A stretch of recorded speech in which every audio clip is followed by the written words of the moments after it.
خفض الأرض وبسطها ونصب الجبال وأرساها. الحمد لله الذي بعث نبينا محمد صلى الله عليه وسلم ليتمم مقايم الأخلاق. ربنا آمنا بما أنزلت واتبعنا الرسول فاكتبنا مع الشاهدين. سبحان ربك رب العزة عما يصفون وسلام على المرسلين والحمد لله رب العالمين. السلام عليكم ورحمة الله تعالى وبركاته. الحمد لله. أيها النوانا تجمع المتاعب البركة شاء قوة رمضان هجرة النبي محمد صلى الله عليه وسلم shekara ta 1445 wacce ta yi daidai da 22 ga watan uku shekara ta 2023 miladin annabi Isa alaihi salam. Allah subhanahu wa ta'ala ya ba mu ikon zama a wannan farfajiya ta darul fikir mai tarin albarka don ci gaba da karatun tafsirin alkur'ani mai girma a wannan farfajiya mai tarin albarka wadda take kan titin misoro a hausawa asibiti a garin Potiskum a jihar Yoban tarayyar Najeriya. Wanda alhamdulillah a cikin karatun tafsirin alkur'ani mai girma muna cikin suratul nisa'i. A jiya mun karanta aya ta 127, yau malam zai karanta mana aya ta 128. fadin Allah subhanahu wa ta'ala wa in imra'atun khafat min ba'liha nushuza akramaka Allah tafaddal mashkuran wa ma'juran. أعوذ بالله من الشيطان الرجيم. بسم الله الرحمن الرحيم. وإن امرأة خافت من بعلها نشوزا أو إعراضا فلا جناح عليهما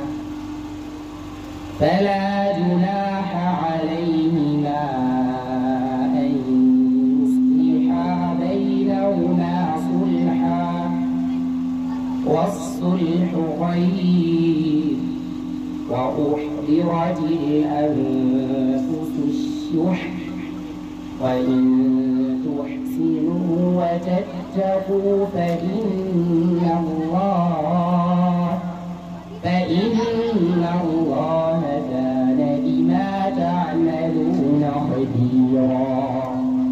وإن امرأة خافت من بعلها نشوزا أو إعراضا فلا جناح عليهما أن يصلحا بينهما صلحا والصلح خير وأحضرت الأنفس الشح وإن تحسنوا وتتقوا فإن الله كان بما تعملون خبيرا.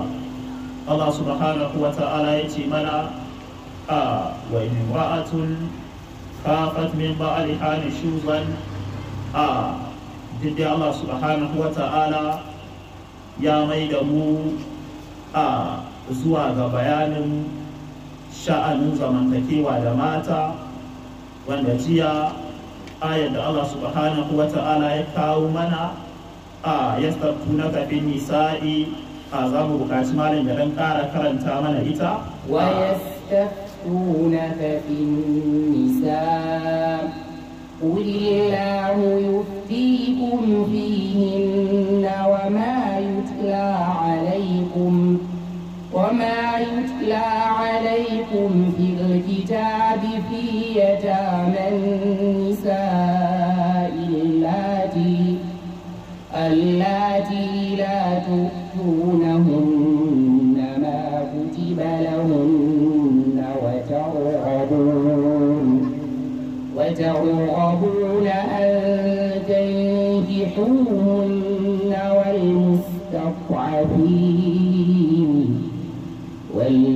والمستضعفين من الولدان وأن تقوموا لليتامى بالقسط وما تفعلوا من خير فإن الله كان به عليما. الله سبحانه وتعالى يتي منا الله سبحانه وتعالى يتي والنبي صلى الله عليه وسلم ويستفتونك في النساء suna maka tambaya game da sha'anin zamantakewa da mata, yaya za a zauna da su. Allah subhanahu wa ta'ala ya ce suna maka tambaya a kai sha'anin mata, sai Allah subhanahu wa ta'ala ya karbi amsar kamar yadda muka faɗa. Allah subhanahu wa ta'ala yake ba da amsar, an tambayi annabi sallallahu alaihi wa sallama, amma Allah subhanahu wa ta'ala sai ya karbi ba da amsar. Allah subhanahu wa ta'ala ya ce mana ga Allah subhanahu wa ta'ala yana ba ku amsa game da wannan tambaya da kuka yi wa annabi sallallahu alaihi wa sallama, da kuma abin da ake karantawa gare ku a cikin littafi akan marayu na mata wanda ba kwa ba su. Allah subhanahu wa ta'ala ya ce wanda ba kwa ba su abin da aka wajabta ku ba su. Allah ya ce har kuna kyamar ku aure su da kuma raunana daga cikin yara. Allah subhanahu wa ta'ala ya ce da kuma umarni na Allah subhanahu wa ta'ala ku tsaya akan lamarin mata da adalci. Allah ya ce babu abin da za ku aikata na alkhairi face Allah maɗaukakin sarki ya san da shi. Idan mun duba wannan ayar, Allah subhanahu wa ta'ala ya mana magana akan na farko waɗanda aka bar su marayu, kuma marayun na farko ba maza ba. Allah ya yi maganar mata marayu da aka bar su a hannun mutum, yaya zai zanna da su, kuma idan har ya ga yarinya budurwar da aka bar mareniya ya kula da ita, yana buƙatar aurenta ko yana buƙatar aurata ga ɗansa, to duk dai Allah subhanahu wa ta'ala bai aibata hakan ba, amma sharaɗin shine a bata abin da ya cancanta da matsayinta. A bata abin da ya cancanta da matsayinta. In an yi haka, Allah subhanahu wa ta'ala bai kushe tsarin ba. Sai Allah ya ce mana da raunana daga yara, su ma Allah yana buƙatar a ba su haƙƙinsu yadda ya kamata. Sai Allah ya ce kuma yana son a tsaya akan lamarin marayu da adalci. In mun lura dukka a nan, Allah subhanahu wa ta'ala ya ba mu bayanin marayu, mata da kuma masu rauni daga yara, yaya za a zauna da su. Nan marayu ya danganta maza ne ko mata, dukkansu in Allah subhanahu wa ta'ala ya baka. Annabi sallallahu alaihi wa sallama ya ce gidan da ake da maraya, idan har ana karrama gidan, manzon Allah ya ce to matsayin gidan a gurin Allah ma daban. To kun ga an bar wannan batun marayu, sai Allah subhanahu wa ta'ala tunda yayi magana akan mace mareniya, idan za ka aure ta yaya za a yi, to sai Allah ya dawo kan wacce kuma ba mareniyan ba, amma kuma mutane sukan iya mai da ita mareniya a hakika. Shine Allah ya ce mana wa imratun kafat min baliha shuza, idan mace ta ji tsoron mijinta zai nisance ta, mace ne take zanne da miji. Annishus din nan shine attaba'u, wato yin nisa a barka a koma gefe ko a yi nesa da kai. To Allah subhanahu wa ta'ala ya ce idan mace ta ji tsoron mijinta tana tare da shi, amma mijin ta ga alama yanzu kaman ya gaji da zama da ita ba don komai ba saboda ya samu wacce ta fita. Kun san kuma wannan walillahi masalul a'la, a kankin kanmu ma za mu ga haka, ba wai a mace ba, hatta a kai mutum da ba lamarin mata ba. Idan ka auro mace ba uwa, kuma ga wadda dama ka saba da su, ma'auninsu da son su ba zai zama ɗaya ba. To inda kuma za ku fahimci haka, hatta kaya idan ka dinka sabon kaya, kusan ka fi ɗaukin ka sa shi, sama da wa'incan tsofin da ka saba da su. Ko ba haka bane? Har idan mutum ya dinka sabon kaya da ya san ya kai a jegun taro da su, kusan za ka ga har Allah yake yi a ce za a gayyace shi wani taro. To haka mace ma idan ka yi ba kuwa irin wanda ka ɗauko wanda ba mamaki ka da wasu da yawa sannan ka same ta, har jira kake yi kai bako ka kama hannunsa ku shiga da shi ka ce ka ga amarya. Ba mamaki su ma wa'incan lokacin da aka aure su an musu haka, an yi ɗauke su. Shi yasa Allah ya saka wata mata da alkhairi, ta je za ta yi wa ‘yarta nasiha amma ‘yar kishiya. Ta ce da ta je, ta ce mata wance, ta ce na'am mama, ta ce mata mace wadda miji ya saba da ita kamar tsohuwar riga ce, ita kuma ba kuwa kamar sabon kaya ne. Idan tsohuwar riga ta ce za ta damu da cewa sai an ɗauke ta ko ina an fita da ita, a iya haƙura a kyautar da ita. Ta ce ki yi haƙuri, ran da ita ma sabuwar ta zama tsohuwa, da kansa zai zo ya ɗago a daka ya nemo tsohuwar riga. Kun ga anan tunani ne na hankali, ba zai yiwu a ce ana ɗaukin wannan ke kuma ki ce dole sai an daidaita ku shi.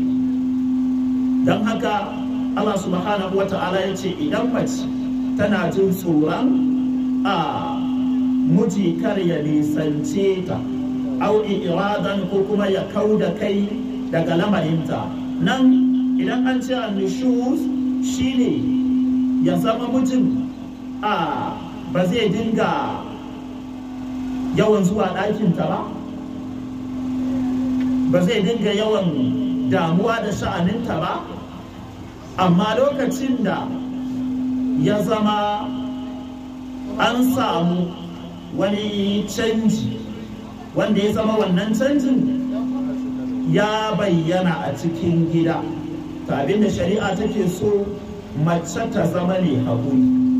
Don haka a nan idan har mace tana zaune da mijin ya samu sabuwar mace, sai ita ta ga mijin ya ɗanta baya daga sha'aninta ya nisance ta, ma'ana bai cika ba ta hankalinsa kamar na da ba.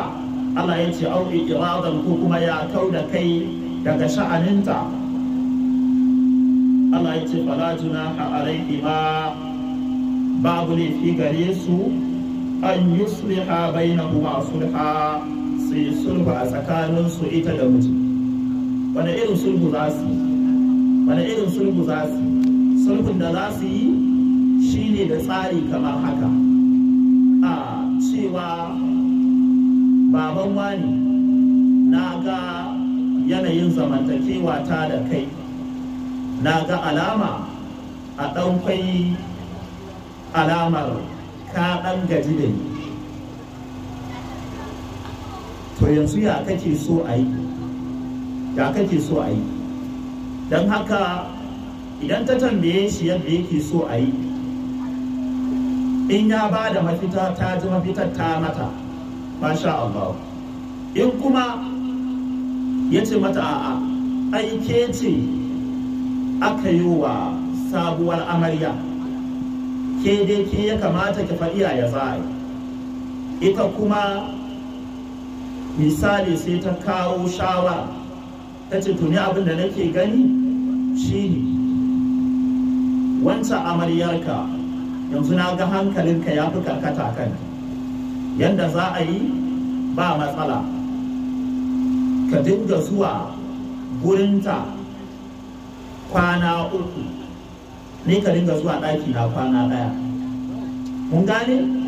Idan ita ta yadda da haka babu matsala, babu matsala, ta yadda haka shi ke nan. Abdullahi dan Abbas, Allah ya ƙara masa yarda, ya rawaitar da hadisi wanda hadisin irinsa Imamu Tirmidhi ya rawaita daga Aba Huraira, Allah ya ƙara masa yarda, shi ma ya ce wannan aya ta sauka ne akan Nana Sauda matar annabi sallallahu alaihi wasallam. Lokacin da annabi sallallahu alaihi wasallama ya karkata a kan lamarin nana Aisha, sai ya zama ita nana Saudatu in ranar kwananta yayi sai ta ga kaman a dole annabi yake zuwa ɗakinta, saboda ita ta girma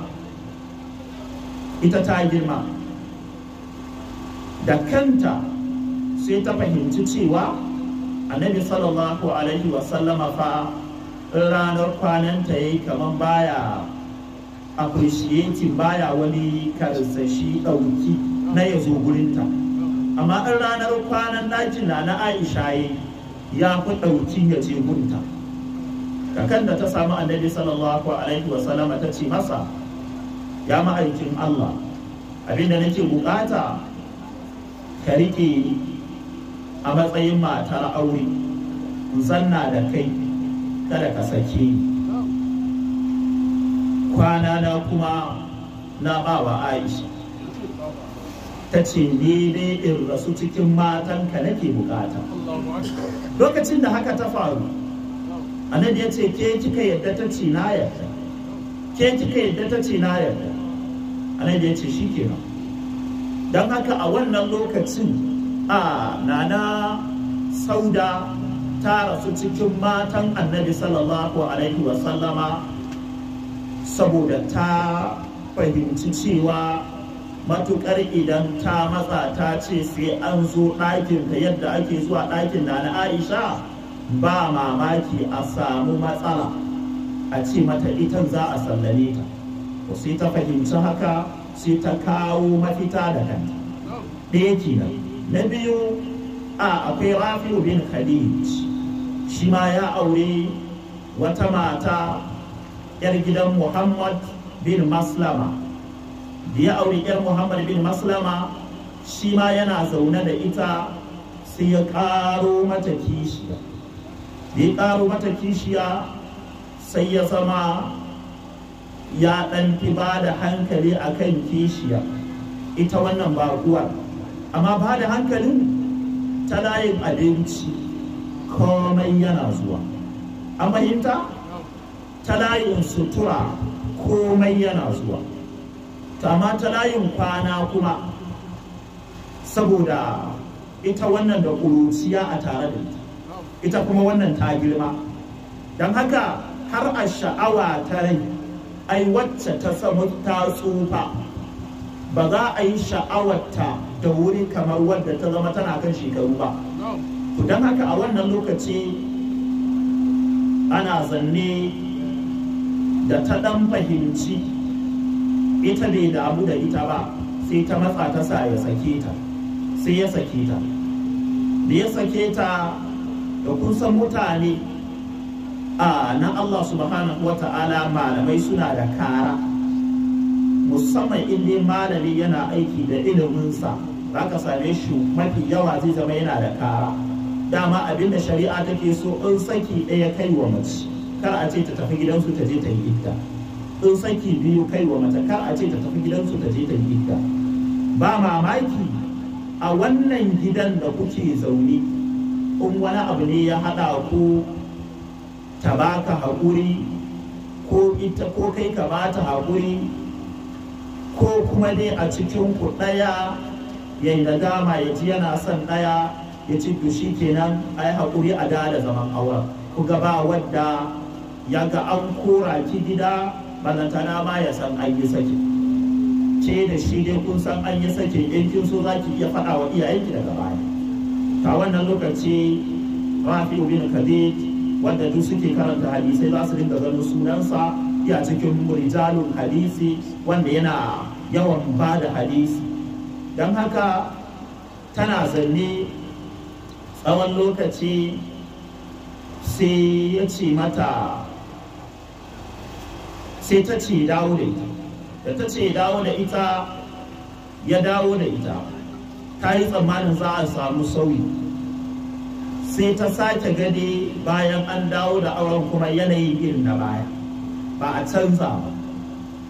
A wannan lokaci shi kishinsu na mata ya sake ɗiban da ta ce ita kawai a sauwaƙe mata, ya ce mata a sauwaƙe miki, ta ce e, ya sake sakin nata.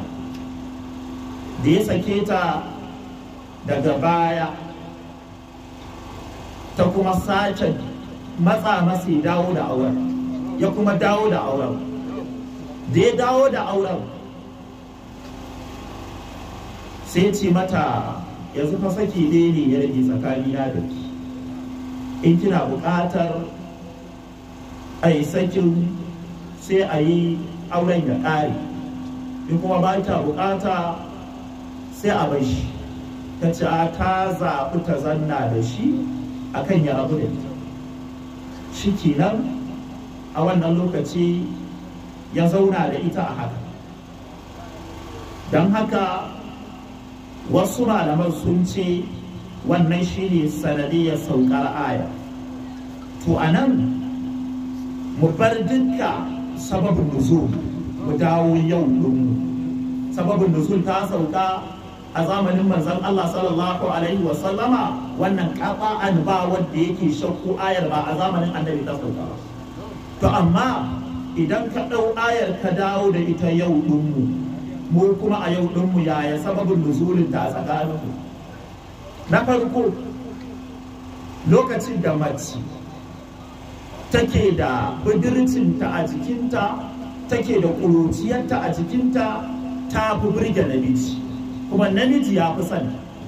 Kuma ba wai namiji ba, hatta matan sun fi buƙatar mai jini a jika, hatta matan sun fi buƙatar mai jini a jika. Kuma za ku gaskata ni, lokacin da aka samu wata budurwa mai kaɗan din shekaru, aka zo aka bata namiji tsoho ko wani dattijo ya ce yana santa, da kanta za ka ji tana cewa me zan yi da shi bayan ya girma, me zan yi da shi bayan ya girma. Kenan me tana buƙatar wadda bai girma ba.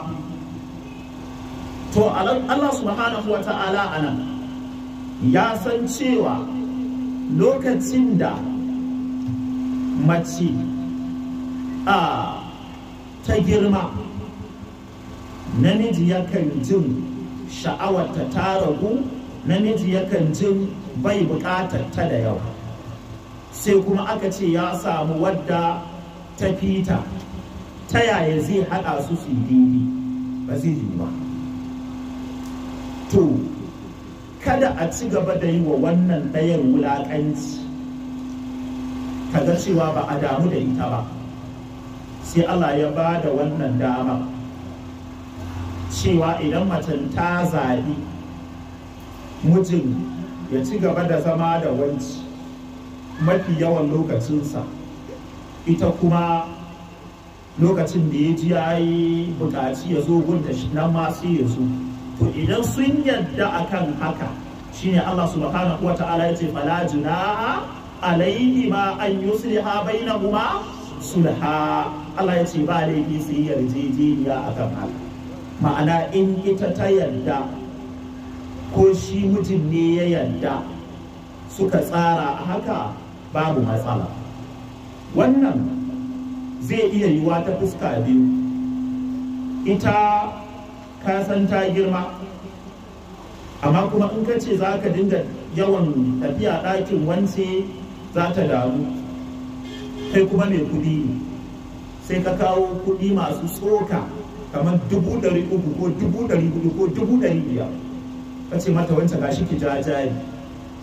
Makin san kuɗin nan hikimar baki, ta ce a'a, wala ina so ki dan bani dama ya zama mafi yawan lokaci ina ɗakin wanci. Kun san kuɗi almalu wal banuna, mun gane ba matsala. Ta ce ɗan wannan kuɗi kuma baban wana, ai ko masu ba za a yadda ballantana ga wannan abin ka bayar yayi ba matsala. To da ta yadda shi ke. Matan kuma a junansu shari'a ta ba da dama, ɗaya za ta iya sayan kwanan ɗaya. Misali, ita wannan ita ce mai kaɗaɗɗin shekaru, ita kuma wannan ita ce wanda ta girma.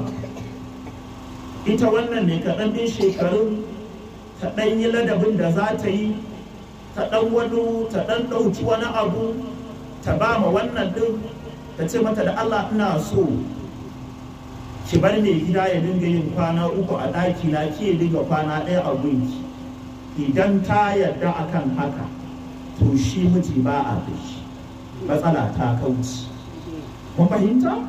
Wannan shine Allah subhanahu wata'ala ya ba da gaban nan a yi sulhu, kadde ɗaya a dinga tafiya gurin ɗaya ta zo tana maganganu tana cewa an cuce ta, ana ci mata mutunci, ita ba a damu da ita ba. Sai Allah ya ce wa sulhu kairun, a yi sulhun nan fa shi ne ya fi alkai. Da na Aisha, Bukari da Muslim, Imamul Bukari ne kawai shi ya kaɗaita da hadisin. Imamul Bukari ya rawaita hadisi daga Nana Aisha, Allah ya ƙara mata yarda, ta karanto wannan ayar ta ce wa in imra'atun kafat min ba'aliha nushuzan aw iradan, ta ce huwa da ta karanto iya gaban nan sai ta ce huwa rajulu yawa min imra'atihi ma la yujibuhu kibran aw gairi.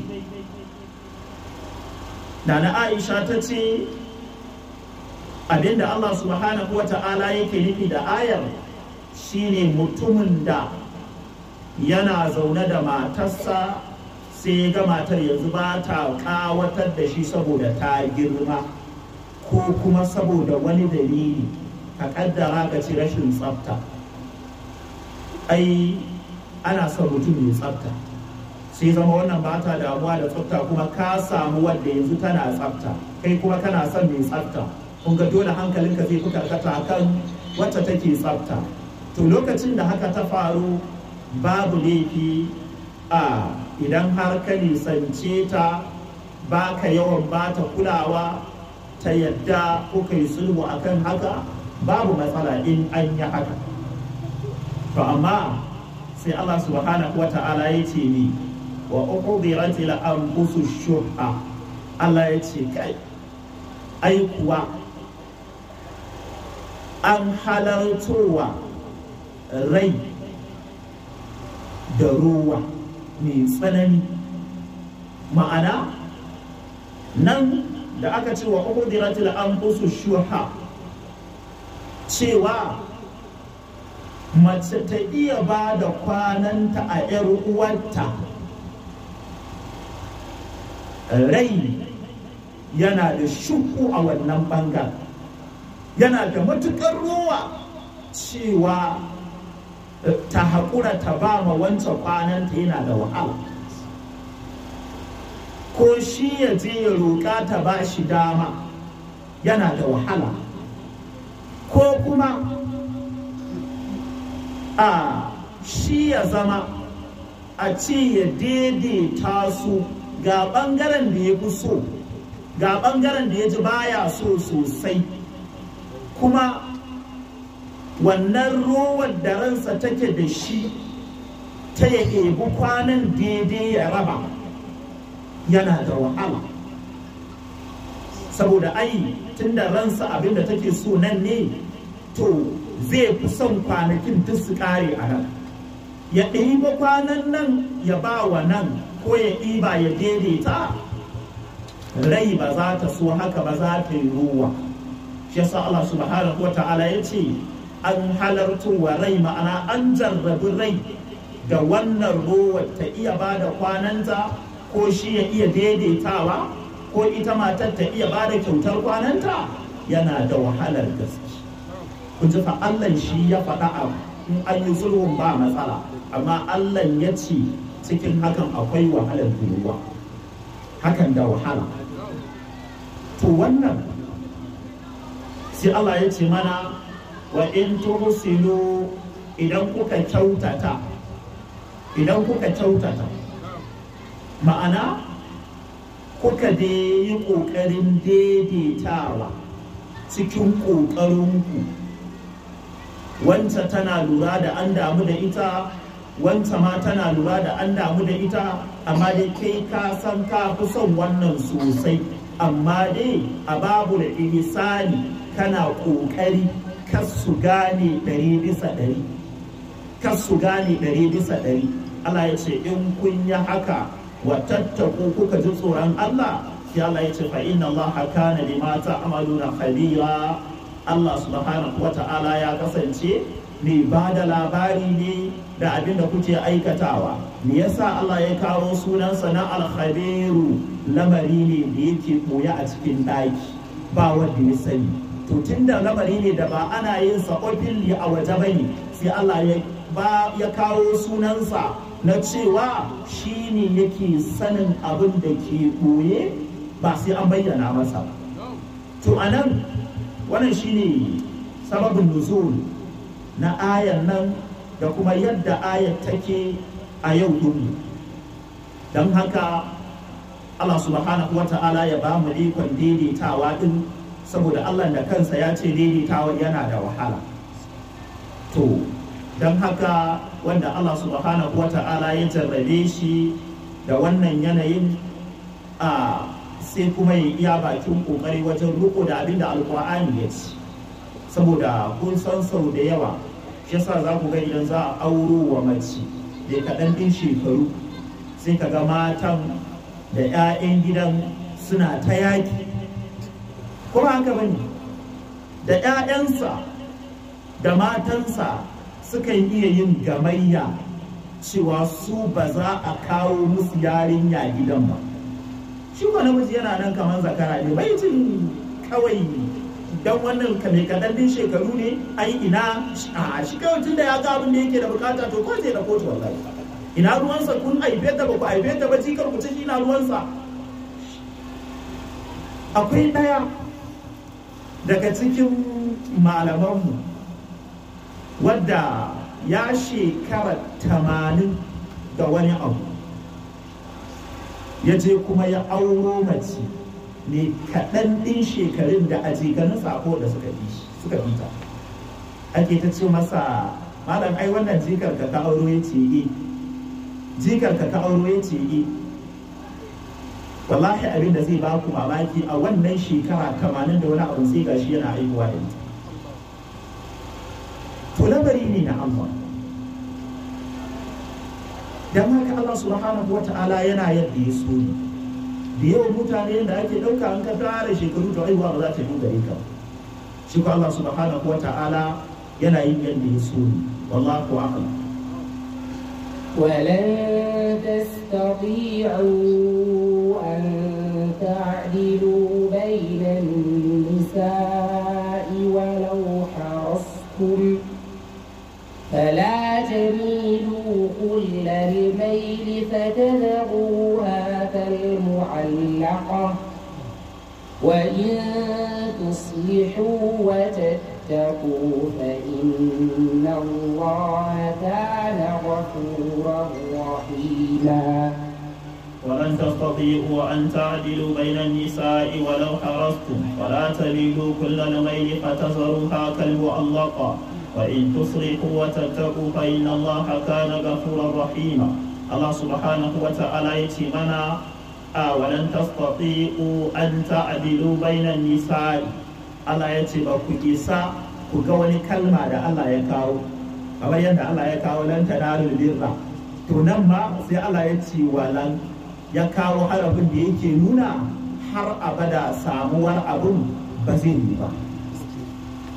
Ko Allah ya ce walan tastati'u, ba za ku iya an ta'adilu ku daidaita bainan nisa'i tsakanin mata ba, ku yi adalci hand to hand ya zama babu bambanci ko na kwabo. In dai kana da mata biyu ko uku ko hudu, dole sai ka ji wata ka fi son ta cikin su. Ba zai taba yiwuwa ka ji dukkan su kana son su kamar kowace, ba zai yi ba.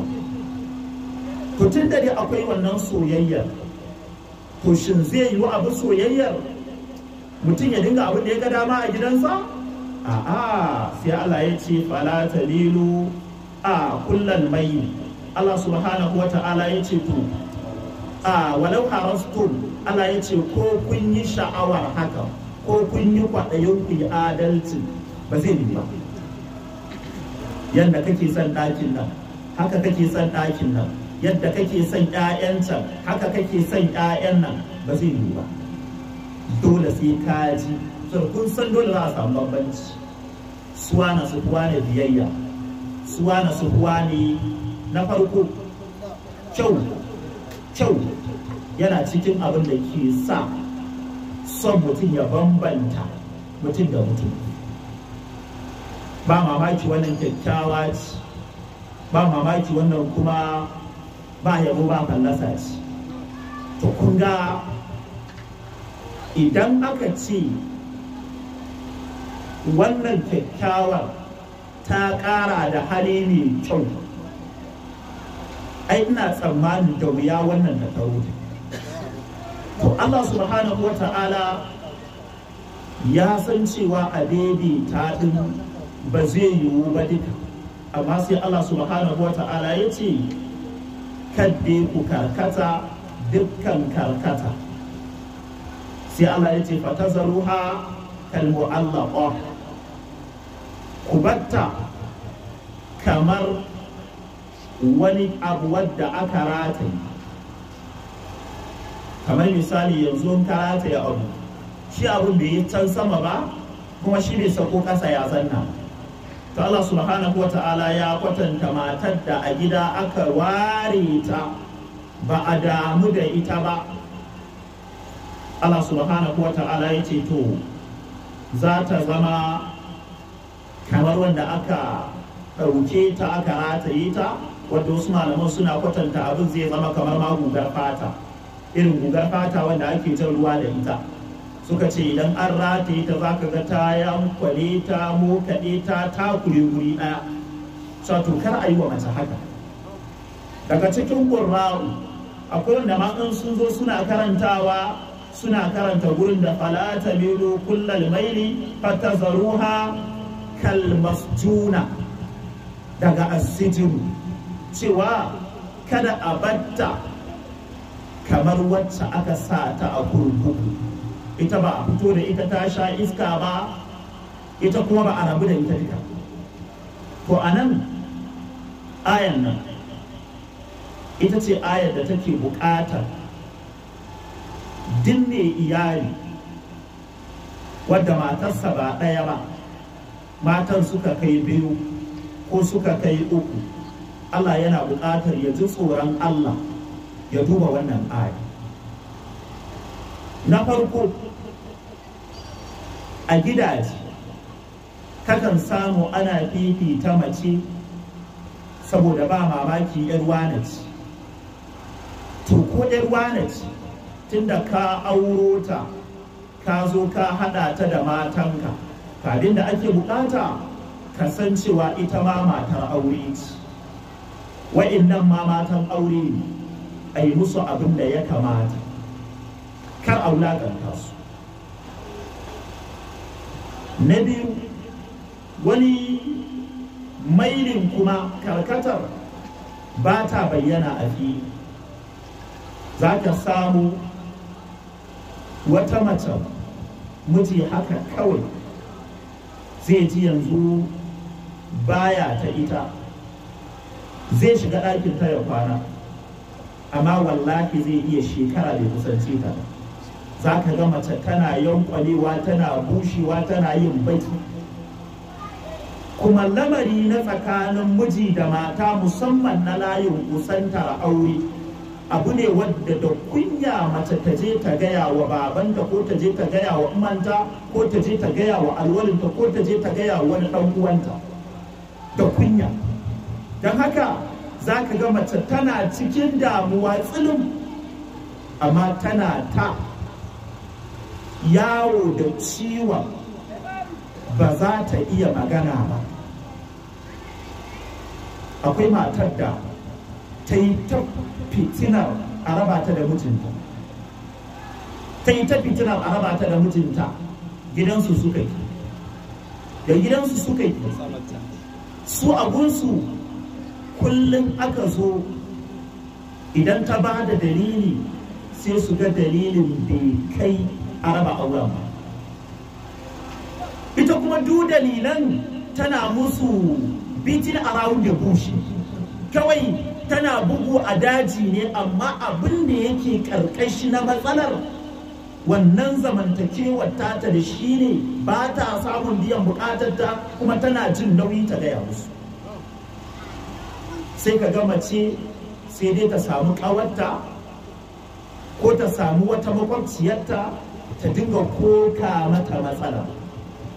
Wannan idan an ce miji yana haka, annabi sallallahu alaihi wasallama ya faɗa a hadisi ya ce man kana lahu biwa'atani famala ila ihdahuma duna al-akhari jaa yawm al-qiyamati wa shikkuhu ma'ilun.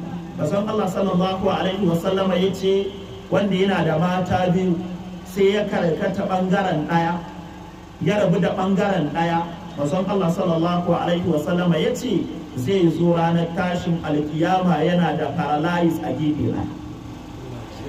Filin alkiyama baka zo da paralyze din ba ma, yaya kake ja ballantana ka zo da paralyze.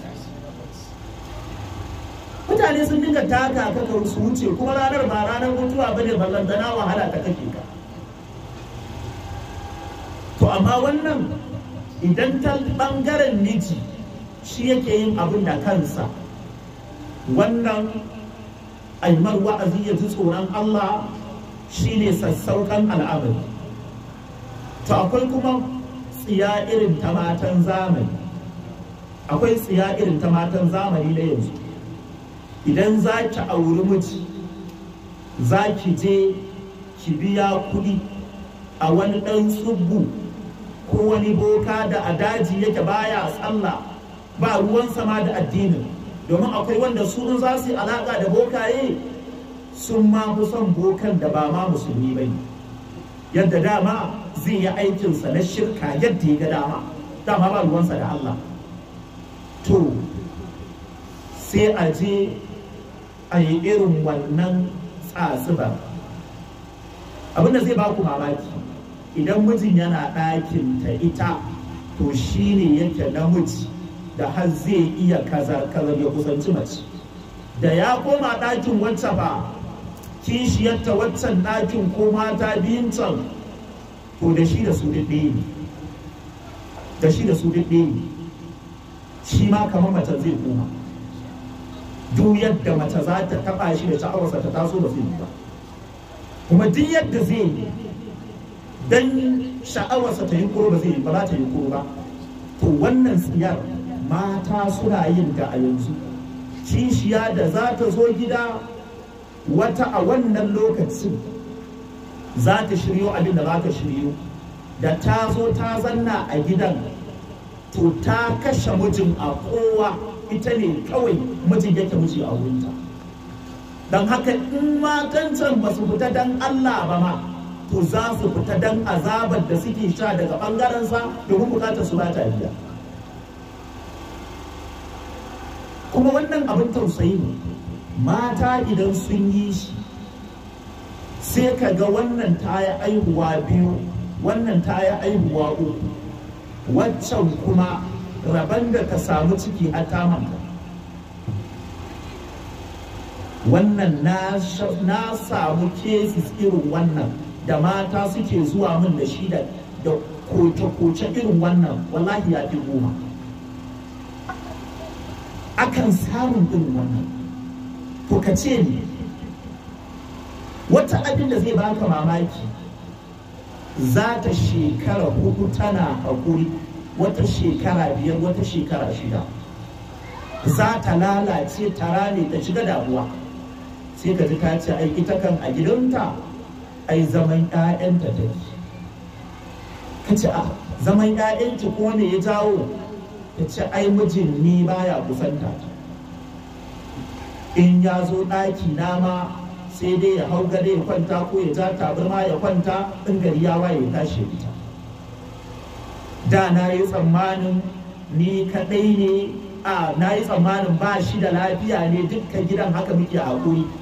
Sai na ga kishiyata ta aihu, ta yayi, ta ƙara aihuwa. Ko a ce miki lafiyarsa kalau a ɗakinta, ko kar a faɗa miki ta aihu, ta yaye, ta sake samun ciki, ta haifa, aikin san lafiyarsa kalau, a can lafiyarsa kalau, amma a gunki ba lafiya yake. to kuma abin tausayi idan mace bata saba biye-biyen bokaye da malamai ba, to irin wannan haka za ta yi ta fama tana shan wahala. Ita waccan ta ɗaure lamarin shi ke. Akwai wata mace da haka ta taɓa faruwa, amma ita kuma sai jarrabawa ya zo cikin nasu. Amarya ce aka yi ta, da aka yi ta amarya tana zanne, daga zuwanta gidan ba daɗewa sai ta samu ciki. Da ta samu ciki, ita kuma wannan kishiyar ba ta ji daɗin samun cikin nan ba, sai ta je aka bata wani abu. Da aka bata wani abu, sai aka ce mata ta sa abin abotar da ita wannan matar take amfani da ita. Daga ran da ta fito ta yi tsarki da wannan ruwan, magana ta ƙare. Da kusa mata suna da wannan ɗabi'a, sai ki zuba ruwa, sai ki rufe, sai ki bar shi a ƙofar ɗaki. Me ya hikimar? In na fito a matse ko mai gida ya fito a matse, babu zancen kokuwa ɗiban ruwa ko zuwa a je gindin randa, kawai direct akwai ruwa intake kawai za a ɗauka ya amfani da shi. To Allah ya iya hukunci. Da ita wannan kishiyar aka bata abin tayo, wannan ta shiga ɗaki sai ta zo ta kunce buta, ta kunce murfin buta, sai ta jefa abin cikin buta, sai ta koma ɗakinta ta je ta kwanta. Kuma ranar mijin a ɗakin wannan amaryar zai fara.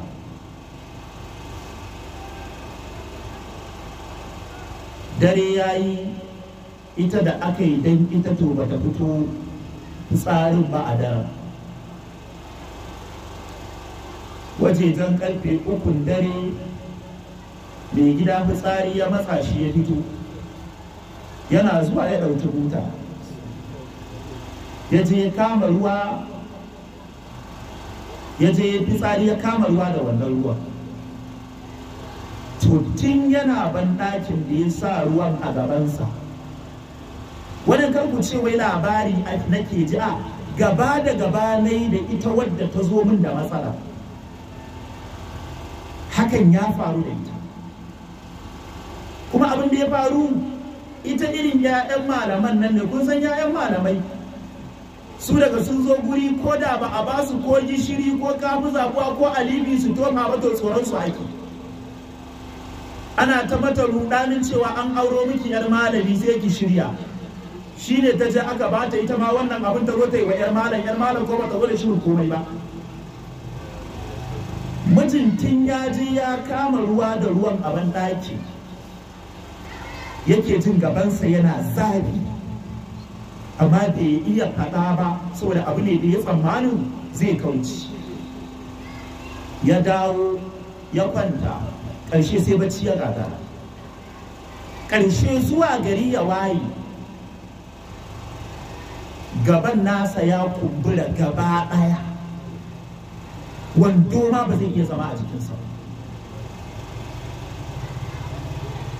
Ƙarshe ya dawo yadda kasan sabon ɗan kaciya, sai da ya yi wata 6 baya fita kasuwa, kawai yana zanna ana magani. Kuma a wata 6 nan bai iya zama da wando a jikinsa. Ku duba wannan, idan ita waccan 'yar uwar ya samu, me zai faru?